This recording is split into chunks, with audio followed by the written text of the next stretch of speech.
Rádio CT apresenta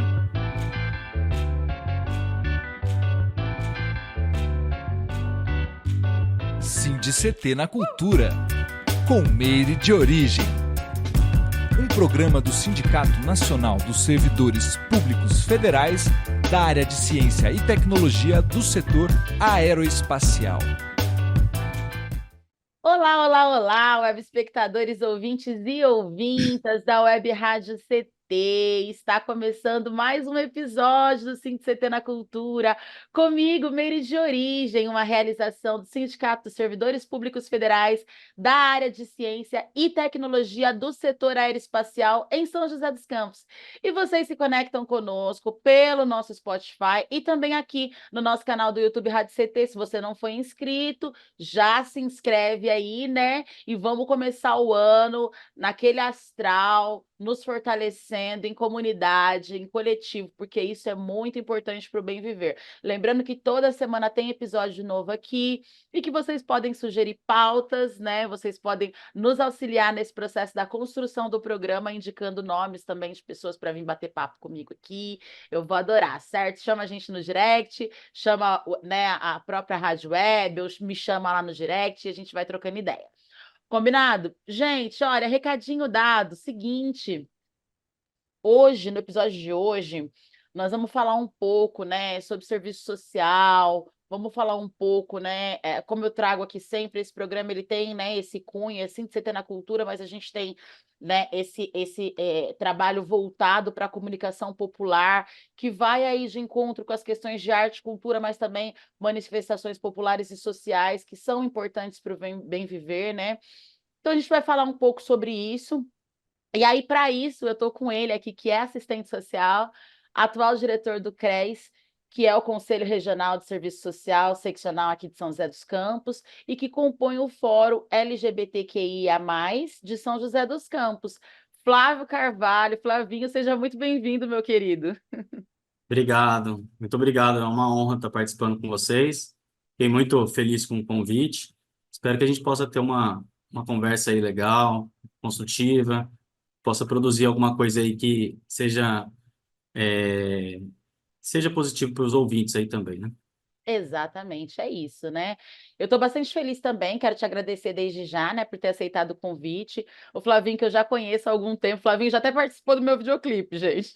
Ai, que loucura a vida, como que é? Hum. E eu fiquei super feliz, assim, né, de saber que ele está aí super metido nessas questões que são tão importantes, né, e que atravessam o nosso bem viver, que é as questões de moradia, que é as questões, que são várias questões que nos atravessam, né, atravessam o nosso dia a dia, e que às vezes a gente não fala, principalmente dentro desses caminhos da arte, da cultura, mas a gente precisa falar, porque nós precisamos fazer a manutenção disso. Não tem como você ser um artista incrível, sendo que você tem uma família que está com ordem de despejo, ou você mesmo não tem para onde voltar. Quantas pessoas, né, prepassam por isso, né? E sem contar também que a cultura, ela tá enraizada também nas questões ancestrais, né? Então, eu acho que uma sociedade sem cultura é uma sociedade sem memória, e a gente está aqui para não permitir que a nossa sociedade fique sem memória, por favor. Flavinho, e aí falando em memória, conta pra gente, você que já jogou bola, né, por muitos anos, que já fez uma série de coisas aí, cursou cursou outros cursos antes de se encontrar, né, no serviço social.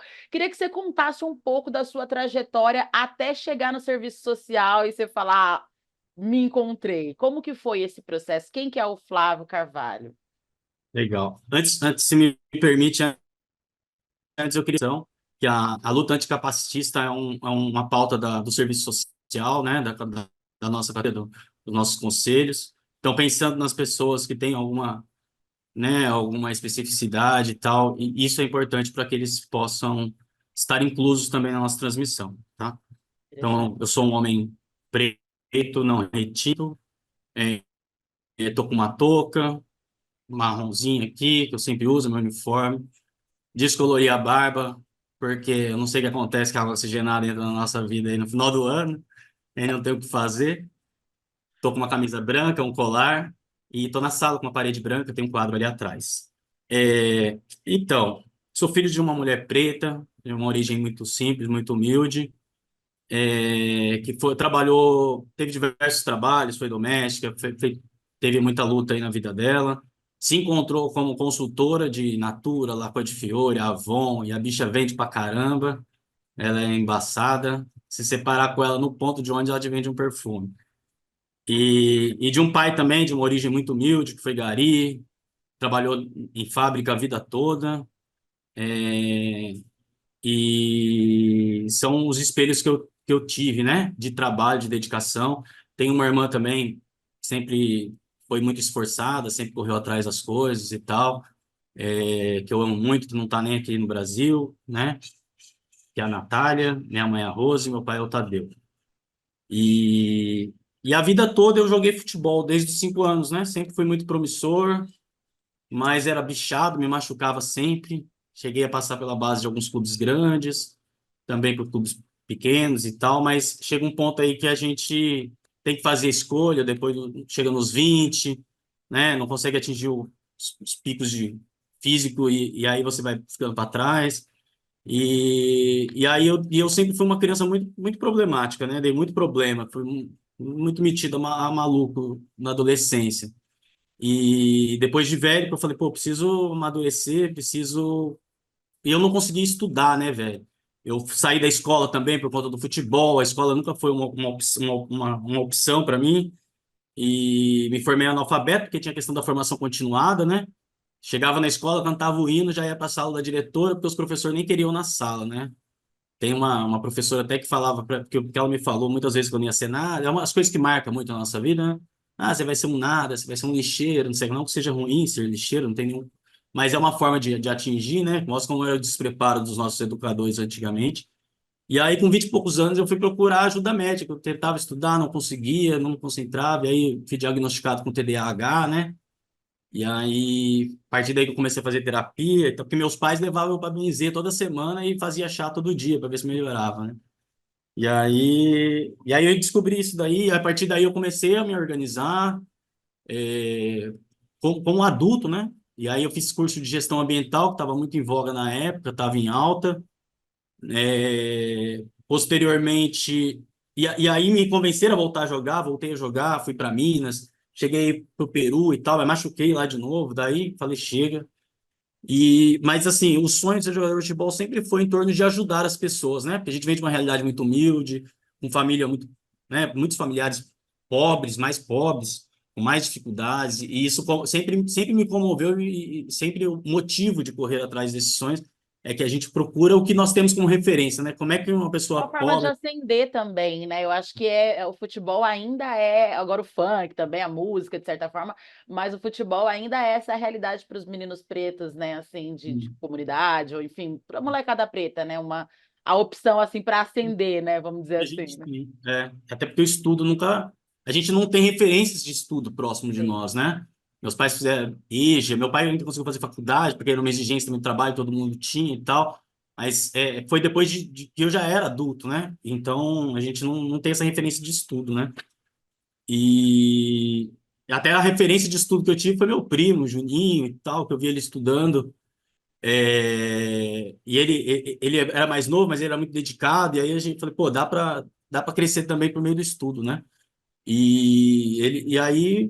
Daí eu fiz relações públicas, não gostei muito, mas já tinha já um interesse anterior já por política, mas aquela política de senso comum, conservadora, que é o que a gente aprende, né? É o que nos forma, infelizmente. Quando a gente não tem uma base, assim, sou filho de sindicalista, de alguém que movimenta, a sua formação sempre vai ser conservadora, precarizada, moralista, né? A gente, enfim. E aí, mas não me identifiquei, queria alguma coisa mais voltada mesmo para o campo da política. E aí eu vi a grade curricular do serviço social, também era o curso mais barato, né? Que é uma realidade, infelizmente, da nossa categoria, né? E aí, depois a gente vai poder falar um pouco mais disso. E, e aí, cara, é um curso muito potente, se você conseguir superar o que você tem como verdade. E aí eu quase cheguei a sair do curso, né? Porque, pô, falava umas coisas assim que eu não estava pronto para ouvir, né? E eu era muito, nossa senhora, eu era uma pessoa, outra pessoa. Chegava a falar para os professores assim, por que não vai para Cuba, sabe? Eu era alienadíssimo, muito alienado. E aí, mas eu consegui romper, me esforcei muito, estudei por fora também, né? Estudava muito online, que é uma ferramenta que eu tive. Por ter déficit de atenção, eu preciso de outras coisas outras formas de aprendizado, né? Sim. E aí eu jogava um videogame, jogava no celular, ficava ouvindo vídeo aula, e aí eu consegui absorver aqueles conteúdos, e aí fui conseguindo construir e me desconstruir como pessoa e compreender o que é realmente o serviço social, né? Então, sempre, assim, o que me levou ao serviço social foi a vontade eu falo realmente de não ser um peso morto, né? De passar pelo mundo, podendo ter a minha vida sem prejudicar ninguém e, se possível, fazer com que a vida de quem está próximo, pelo menos, seja menos penoso, né? Mas seja que a gente possa contribuir de alguma forma, né? Não passar e ser uma passagem vazia. Massa, Flávio. É um legado, né? Deixar um legado, né? Acho que E, é a maior missão de todos nós, né? E, cara, assim, muito, muito incrível você falar isso, porque daí vem de encontro o que eu sempre falo aqui, né? E as conversas que a gente sempre tem em roda e tudo mais.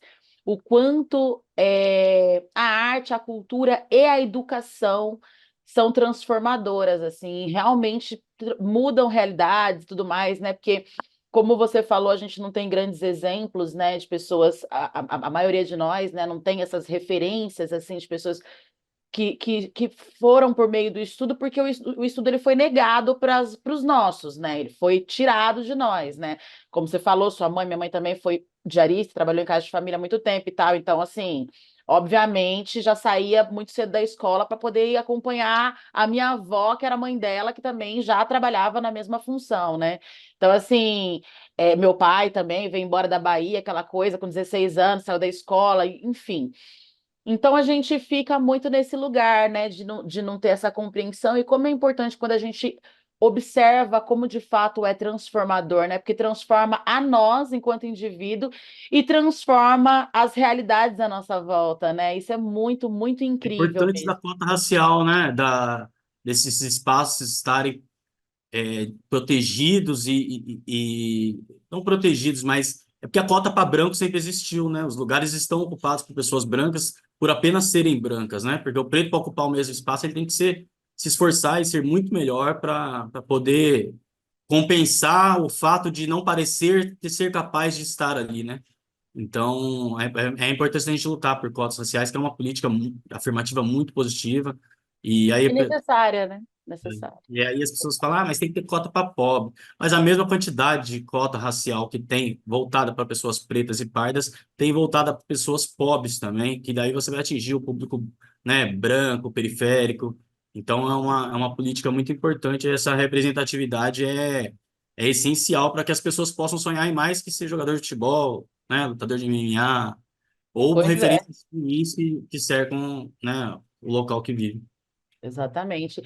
E aí você trabalhou assim durante essa loucura toda, e foi legal você trazer também essa fala sobre a sua condição do TDAH, porque é uma condição que a gente tem visto crescer assim muito, né? As pessoas com condições de TDAH, e não só TDAH, mas autismo serem é, é, descobrirem, né, serem laudadas a partir já de uma idade mais velha e tal, mas eu acho que muito também porque nós estamos falando, jogando mais luz sobre esse tema agora, e talvez porque há algum tempo, porque essas pessoas, por exemplo, que são adultas hoje, estão sendo laudadas agora, elas já tinham essa condição, né? Elas só não sabiam e conviviam com isso, e a gente também convivia com as pessoas e sem paciência, muitas vezes sem, né? Enfim, eu tenho um irmão que, inclusive, tem essa condição e é sobre isso, assim, com mais de 30 anos, e a gente nunca imaginou. Fomos saber depois que meus sobrinhos foram diagnosticados.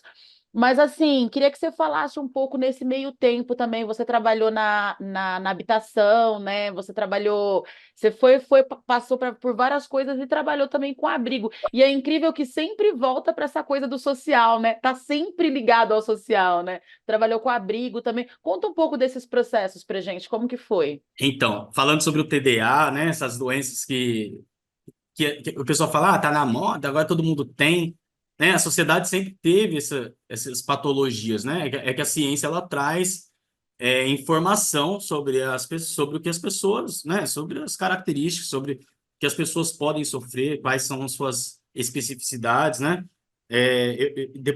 Eu me recordo que na escola essas pessoas eram as principais vítimas de bullying, né? Eu era um pouco violento, eu acabava batendo nessas crianças, né? E infelizmente, né?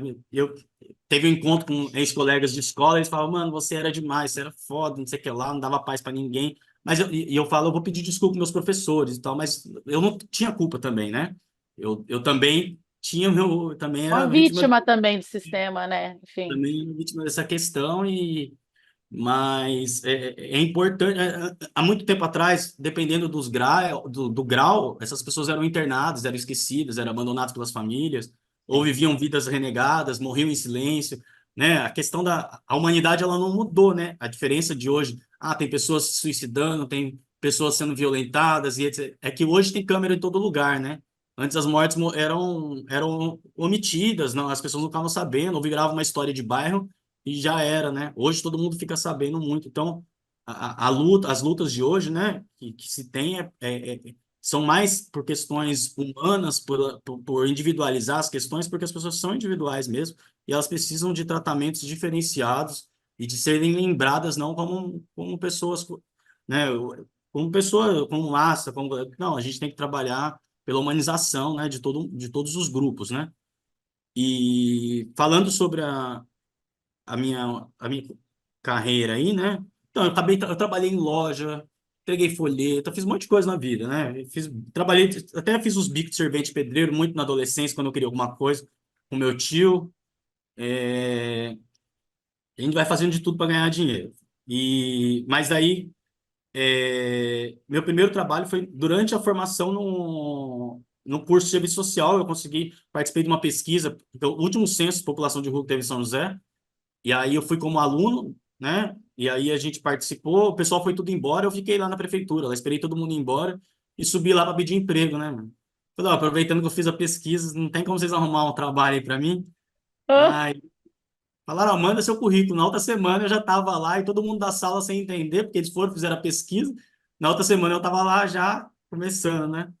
E aí foi meu primeiro trabalho. Eu trabalhei na abordagem, né? Na abordagem social, população de rua aqui em São José que nós tem milhares de problemas ainda, né? Segue uma lógica policialesca aí, repressiva, já dos tempos em que existia o crime de vadiagem, né? E aí também ia para os abrigos municipais, sempre como educador. Aí meu primeiro trabalho, assim que formado, eu participei de uma pesquisa também para implementar um serviço para a população de rua, junto com um sociólogo, que ficou muito amigo meu. E na sequência, quase que no mesmo tempo, eu fiz o trabalho de técnico social nos condomínios, nos conjuntos habitacionais de São José dos Campos, que foi quando a gente se conheceu. Lembra? Lá no Campo São José, quis foi levar arte. mesmo! Você acredita que eu não lembrava disso? Olha que loucura. É, porque eu trabalhei na área habitacional também, que loucura. Mas a gente já se conhecia e não sabia, porque você cantava rap com meu primo. Com o Kleber. Aliás, beijo, Clebão. Foi um dos primeiros grupos que eu cantei, foi com o Kleber, a Valéria, a esposa dele também, um super beijos. Pastores hoje, né? É. Incrível. E Muito bom. aí, a gente, na intenção de levar arte e cultura lá para o condomínio, fiz um trabalho muito legal, cara. Assim, quando eu falo que eu fiz um trabalho bom, não é uma conclusão minha, né? O que a gente ouve, tem de feedback, né? Dos envolvidos, dos responsáveis, enfim, né? E a população lá sempre disse que gostou muito do trabalho que eu fiz lá, porque era um desafio, a prefeitura não conseguia realizar trabalho nesse condomínio, né? Então, até tem uma assistente social que estava antes de mim, que ela foi agredida lá e tal. Sim. Era um pouco complicado, e aí eu fui para essa. E eu sempre gostei de desafio, né? Falei, não, manda eu para lá, que eu estava em outro, eu estava no Cajuru 1, se eu não me engano. E aí, falei, não, manda eu para lá e tal. E foi muito legal, tenho amizades lá até hoje, pessoal maravilhoso mesmo. E quando a gente faz com amor, faz com carinho, a gente. Eu acho que o segredo do serviço social mesmo é a gente fazer parte do local que a gente trabalha, né? A gente não existia essa hierarquização, essa diferença. A gente é um mediador da política pública e tal, mas a gente é igual a eles, classe trabalhadora, pobres, e somos amigos deles, né? Quem repreende não somos nós, né? Quem está ali para prejudicar. O Estado, quando chega lá e é para prejudicar o morador, não deve e não pode ser assistente social, né? Com Então, certeza. e aí, depois disso, repercutiu bem o trabalho. Algumas pessoas me perguntaram sobre a continuidade do trabalho na habitação e me indicaram para a CDHU, né? E aí fiz uma entrevista e tal, e aí eu consegui trabalhar, foi muito enriquecedor. É, trabalhei, acho que por uns 2 anos, né? A gente trabalhou no Litoral Norte, Vale do Paraíba, algumas vezes na Baixada Santista, em diversos conjuntos habitacionais. Foi muito legal, aprendi muito. Depois teve algumas questões, né? Hum, Mas também estava. Nessa época a CDHU também estava suspeita de não renovar contrato, de se encerrar, daí teve algumas trocas de funcionários também. E aí, depois que saí, fui para o CREAS Sul. Foi um espaço de muito, que eu aprendi muito, né? Principalmente a questão de aprender, porque o serviço social, ele cabe em tudo que você imagina, né? Acho que todos os tipos de serviços de expressões sociais que a gente tem, cabe o serviço social, mas cada um tem a sua especificidade, né? E você pode ler sobre, mas a capacidade de gerir, de atuar naquela área, ela vai depender da sua atuação, de você atuar em algum momento na sua vida com aquilo. Então, ali a gente teve diversas demandas distintas, né? E aí eu aprendi, saí um pouco da questão da habitação, aprendi bastante. Mas não assim, eu não me adaptei, tive uma conversa e tal, e aí me encaminharam para o abrigo, e aí população de rua sempre foi uma paixão também, e aí só que o abrigo que fui se encerrou, que era o abrigo da Guararapes, né? Que aí mudou toda a política, fizeram outros abrigos em áreas mais afastadas, mudou, enfim, mudou tudo. E aí o ano passado, né, foi um ano de novas experiências, porque eu sempre trabalhei como técnico, né? Também eu falei dos trabalhos, mas fiz outros trabalhos informais, com pesquisas também, etc. É, mas aí o ano passado eu fiz um trabalho na gestão, né, em Santa Branca, como secretário adjunto da assistência social, foi um desafio novo. Assumimos também o CRES, né, o Conselho Regional de Serviço Social, a gente fez campanha aí, recebemos votos muito significativos, foram 400 e poucos votos e tal, e, e aí foi uma experiência, um momento novo para mim, né, profissionalmente. Eu passei por vários trabalhos, mas sempre foi a intenção mesmo, falando até sobre o que eu disse, de que a gente aprende muito atuando, né, de que seria mais rico para mim não ficar muito tempo em um único serviço, né? Então, propositalmente, eu quis pular para participar de áreas diferentes para aprender na prática mesmo, junto com o teórico, claro, como atuar em diferentes questões, né? Interessante, muito legal. É isso, né? E possibilita também a gente poder difundir as experiências que a gente vai adquirindo, né, em dados locais, né? Então, por exemplo, você, como você mesmo falou, você percorreu, foi para vários municípios e etc, né? Então, agora você está aqui no CRES, então é aquela coisa que de repente, isso aqui foi implementado lá, é legal, né? Dá para a gente É, e também o contrário disso, isso aqui aconteceu, não foi muito bacana, não vou colocar, né? Enfim, dá para a é, gente ir fazendo essas trocas de experiências que são super importantes e necessárias. Bom, gente, eu queria lembrar vocês que estão aí do outro lado da telinha, que vocês se conectam conosco pelo nosso canal do YouTube, Rádio CT, também pelo nosso Spotify. Se você não for inscrito aqui no canal, já se inscreve aí, certo? Faz essa forcinha, é gratuito, você ajuda a fomentar. E deixa também o seu like, porque o YouTube, você deixando o seu like, você deixando o seu comentário, o YouTube vai entender que o conteúdo é massa e vai ajudar a gente a distribuir esse conteúdo para mais pessoas vão se beneficiar dessas e de tantas outras trocas que a gente sempre traz aqui, certo? E aí eu queria chamar vocês para assistir um vídeo.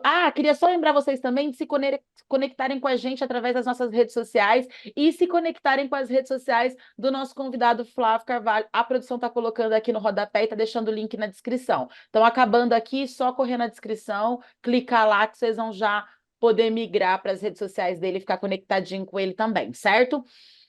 Bom, e aí eu queria exibir para vocês um vídeo que eu estou esses tempos atrás dando lá uma passada lá nos vídeos na internet, aí vi esse vídeo do Flávio, achei incrível, foi de um momento, né, de um movimento em um momento muito marcante desse último ano, 2023, que foi, né, uma aí das últimas reuniões ali, atos, né, pró-banhado, né, que é uma comunidade que a gente sabe que vem sofrendo uma série de situações com essa questão da desfavelização, dessa política, né, higienista da nossa cidade, etc. Então, o Flávio fez uma fala bem importante lá e eu quis trazer uma parte dessa fala aqui para vocês e a gente volta para conversar um pouquinho mais, certo? Roda pra gente, produção. Boa tarde a todos, todas e todos. Falo aqui em nome do Conselho Regional de Assistentes Sociais, né? Vim aqui dar nosso apoio, estou acompanhando. Já há alguns meses a gente fez uma reunião com o Renato, o seu Davi aí também online, né? Para saber da situação do banhado e dizer que nós, assistentes sociais, estamos juntos, faz parte do nosso projeto ético-político, a luta por uma nova ordem societária, por uma sociedade mais justa. E assistente social toda hora, todo dia, não é só nas atribuições que temos no dia a dia, temos um dever ético, moral de estar aqui, comparecer aos movimentos sociais e fortalecer a luta das trabalhadoras. Então, podem contar conosco para o que precisar.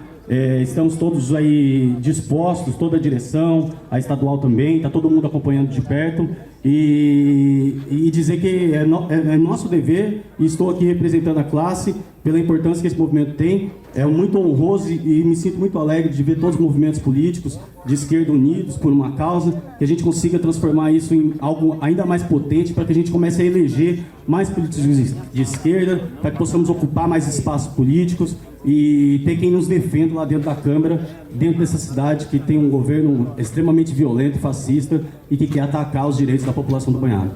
Muito obrigado aí, Banhado resiste.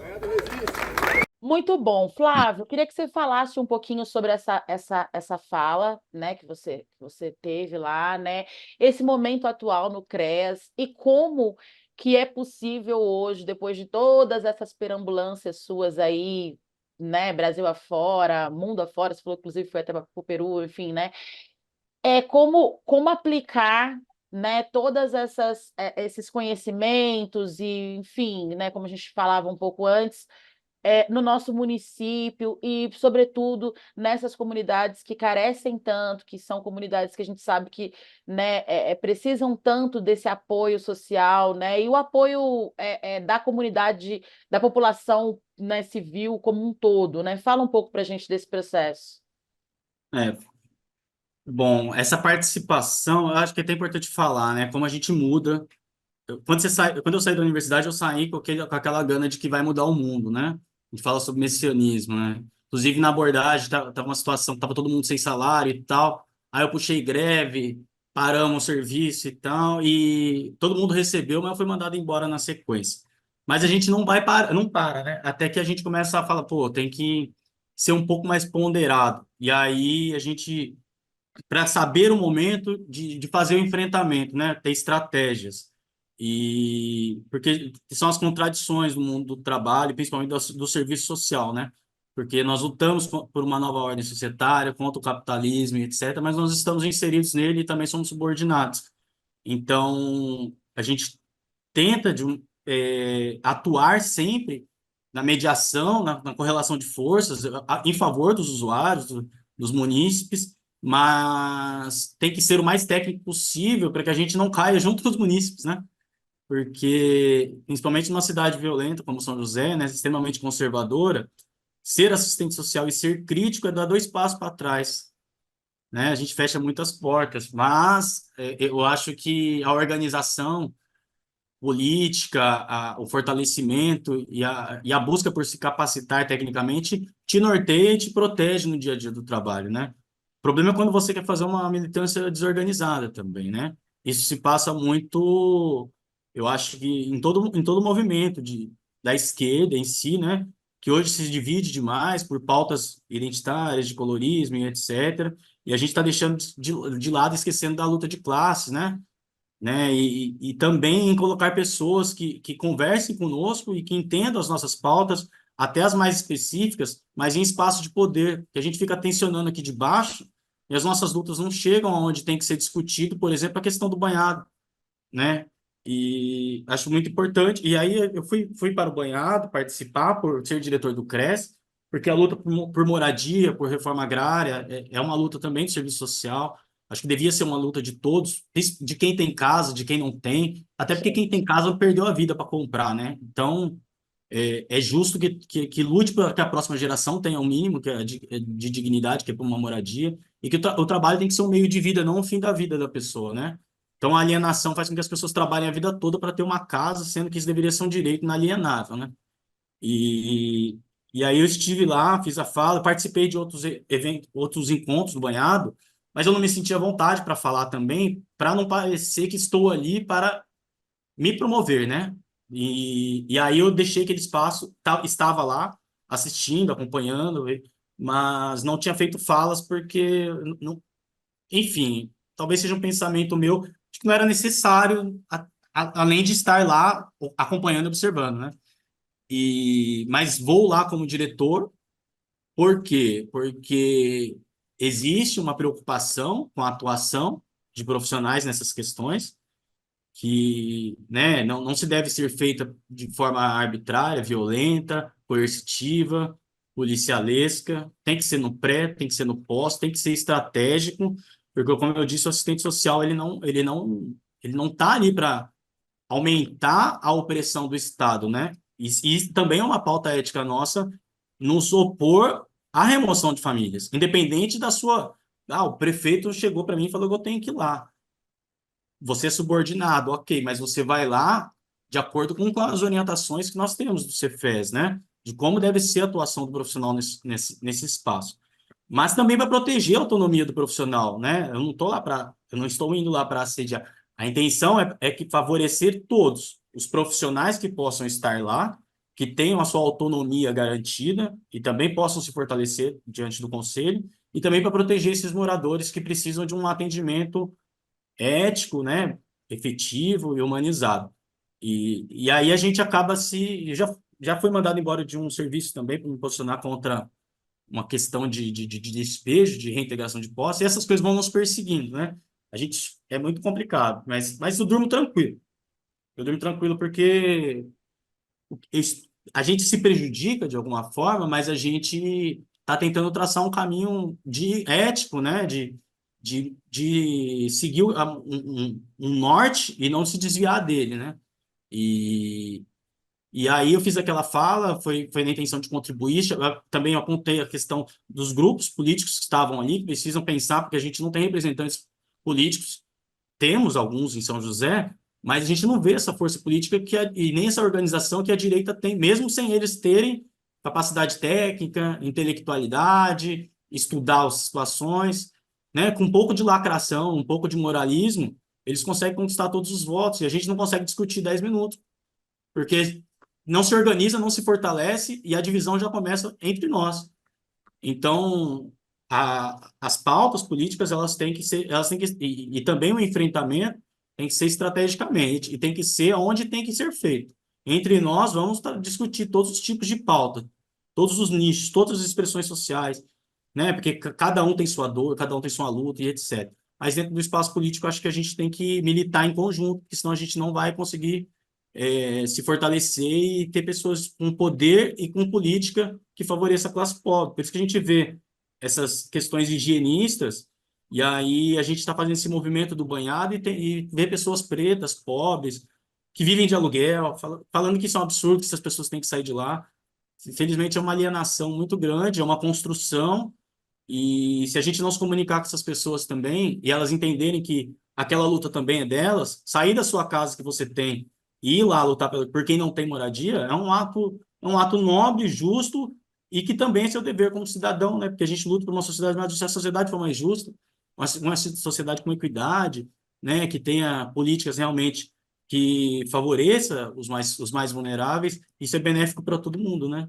Só que o capitalismo colocou na cabeça das pessoas de que é melhor você comer carne moída e o outro comer osso, que você está mais feliz do que se todo mundo comer picanha. É um exemplo de picanha, lógico, é só uma figura de linguagem que foi usada até pelo governo aí, que também tem algumas críticas, mas, enfim, é o que nós temos para hoje, é o nosso representante, né? E a situação acho que não tinha como ser diferente, esses governos de coligação, de coalizões políticas, não sei, né? Terminamos um ano muito positivo, de uma forma muito legal, eu acho. Acho que o cenário que se pegou e o cenário que está acabando, o homem ele é bom, ele sabe, mas numa perspectiva futura a gente precisa de lideranças e de rompimentos mais radicais, porque senão a gente vai sempre nesse ciclo de quando começa a ter ganho social, nasce um golpe, se tira alguém do poder e a gente volta do começo de novo, né?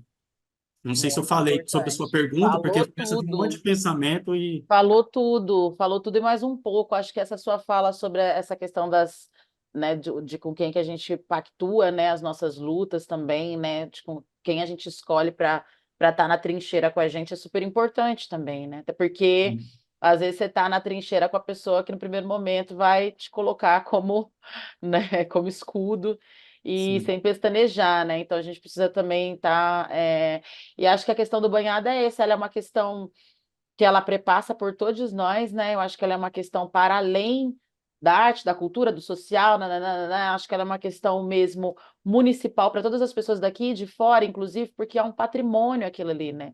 A gente está falando, né, de uma preservação ambiental que é feita pelos próprios moradores, a gente está falando também de uma questão cultural, né, de uma questão ancestral, visto que o banhado já tem mais de 100 anos e por ali, né, passaram uma série de pessoas, tem toda uma história, um histórico ali, né, caminho de originários, né, de negros fugindo e etc. Tem toda uma questão ancestral que carrega ali, que é cultural também, né? Então, eu acho que tem tudo a ver a gente falar sobre isso, tem tudo a ver com a gente mesmo, e como você falou, né? Eu acho que é amor, mas é dever, né? Mais do que amor é dever também de todos nós. A gente está caminhando para o final, mas antes da gente finalizar, eu queria que você falasse só um pouquinho para a gente aqui sobre o Fórum LGBTQIA+, São José dos Campos, né?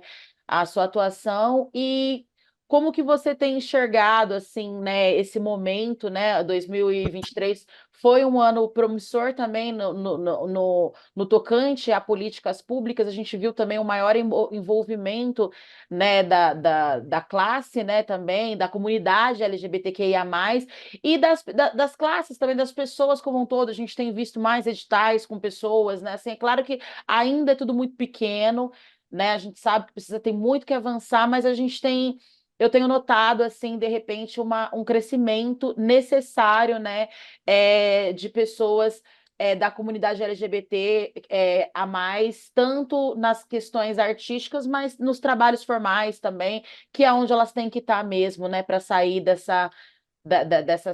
desses subempregos, enfim, né? Fala um pouco para a gente do trabalho do fórum. o fórum ele é recente, né? Eu fui convidado pelo Marcos Valdir, é, uma pessoa que eu admiro muito também, para participar, para compor a fundação do fórum, que foi em novembro. E aí, por conta do recesso, nós planejamos algumas questões, alguns progressos, algumas pautas, mas ainda não foi possível. Então, iremos iniciar o desenvolvimento político do fórum aí agora no começo deste ano, né? É, mas a intenção do fórum é que a gente discuta, proponha políticas públicas, traga, porque a gente vê políticas aí, cara, vereador criando política sempre em desfavor da classe LGBT, com discurso de ódio, né? A troco de que, por exemplo, mulheres trans não vão poder competir, eu não me Forte, lembro, no esporte. Quantas políticas essa pessoa fez para inserir as pessoas trans na sociedade, para compensar a expectativa de vida reduzida de 35 anos, 30, agora não me lembro se é 30, 35 anos, mas, enfim, só se faz em política contra os grupos de minoria, né? Não se faz política em favor de compensar a violência e o racismo estrutural que envolve também, né, uma mulher preta sapatão, uma mulher preta travesti, uhum. então, que são enfrentamentos ainda maiores. Então, a organização é para que nós possamos construir pautas importantes para a comunidade LGBTQIA+, e isso também se deve à minha responsabilidade como diretor do conselho, como assistente social, porque todas as pautas que envolvem a questão social, que envolvem minorias, é uma frente de defesa do assistente social, né? Então, está intrínseco ao nosso dia a dia, e aí, infelizmente, temos assistentes sociais que, quanto da precarização da educação e etc., ainda se insistem em ser conservadores e não seguir o código de ética. E aí eu falo que é serpente social, né? Assistente social conservador não dá. Pode ser RH e tal, mas assistente social fica muito complicado, né? Não é uma regra, podem ter, pode existir, eu não conheço, mas pode existir. Porque, de alguma forma, eu quero dar até um exemplo, né? De um caso de uma menina que sofreu violência, um estupro de vários caras, a assistente social, me falaram que a assistente social falou, pô, mas que roupa que ela devia estar usando. Então, o moralismo, o julgamento conservador, ele vai contaminar o atendimento antes de que essa demanda chegue para ele, né? Não, não cabe, não Então, cabe. é muito complicado. Realmente, é uma profissão que precisa desse enfrentamento e dessa criticidade e compreensão de que todas as pautas são nossas. E eu espero poder contribuir, né? E participando desse fórum, tem pessoas muito qualificadas, né? Tem vários grupos aí políticos dentro do fórum. Espero que esse ano a gente possa contribuir com uma cidade um pouco mais justa, né? Menos violenta. Que legal. Nossa, estou muito feliz, Flávio. Quero te agradecer assim por você ter vindo bater papo com a gente aqui. Foi muito bacana conversar contigo. Quero deixar também o programa de portas abertas aí para a gente conversar mais, né? Sim. Tanto enquanto CRES, mas enquanto Fórum, mas enquanto Flávia, desejar para você um 2024 cheio de sucesso, né? Aí, progresso, porque a gente sabe que o progresso dos nossos é nosso também, né? Então é sobre isso. Vou deixar você à vontade para fazer as considerações finais. Mais uma vez, gratidão aí pela presença aqui, uma honra. Obrigado, fico muito feliz mesmo de participar. Para mim também é enriquecedor ter esse espaço para conversar, para a gente, né? E, e é isso, quando precisar, é só contar conosco, que todos os ouvintes, quem estiver nos assistindo, consiga, não sei, absorver algo positivo que possamos ter falado. E minhas redes sociais estão aí também. Quem quiser conversar, se aproximar, é, como assistente social, como um militante, enfim, sempre vai ter espaço para mais um, né, para formar, somar nossas forças. Eu queria agradecer toda a direção do CRES, as minhas colegas, a Natália, a Maísa, que eu, nossa, está numa situação e eu amo muito ela, está numa situação difícil. A Elaine, que saiu da direção por conta de trabalho, foi para outra região. A Tânia, uma amigona que eu fiz aí na direção também. E a Sara, que também acompanha a direção. Um beijo para minha família, para minha mãe, para meu pai, para minha irmã, pessoas que eu amo muito. Para todos os primos, parentes, para todos os amigos. E, e é isso. Um feliz ano novo para todo mundo. Que a gente possa ter um ano mais justo aí, com mais igualdade. Mandar um salve pro pessoal do Banhado também. Sei que a gente está junto aí. O Renato, que a gente tem conversado bastante. O Cláudio, o advogado, que a gente também conversa. A Cidinha, da OAB. E todo mundo aí que está envolvido na luta social em São José, na região. E que a gente nos fortaleçamos mais ainda esse ano. E possamos. E a eleição está aí, né? Vamos se preocupar com isso, porque isso faz muita diferença no. É. Escolher com sabedoria aí quem que a gente vai colocar lá para nos representar, né, Flávio? Falou. Ruim. Falou e disse. Bom, gratidão demais. Quero agradecer vocês também que estão do outro lado da telinha, né, que nos emprestaram seu tempo, seus ouvidos. Esse foi mais um episódio do CT na Cultura, uma realização do Sindicato de Servidores Públicos Federais da área de Ciência e Tecnologia do setor aeroespacial em São José dos Campos. Continua nos acompanhando aqui, toda semana tem conteúdo novo no canal, mas também nos acompanhe nas redes sociais e também não esqueça de acompanhar as redes sociais do nosso convidado de hoje, Flávio Carvalho. E vejo vocês no próximo episódio e vejo você aí, Flávio, nos eventos, né, nos atos, né, da vida aí. Tamo junto, excelente 2024 para nós. Tamo Tamo junto, junto. Falou. Tchau, chefe. tchau.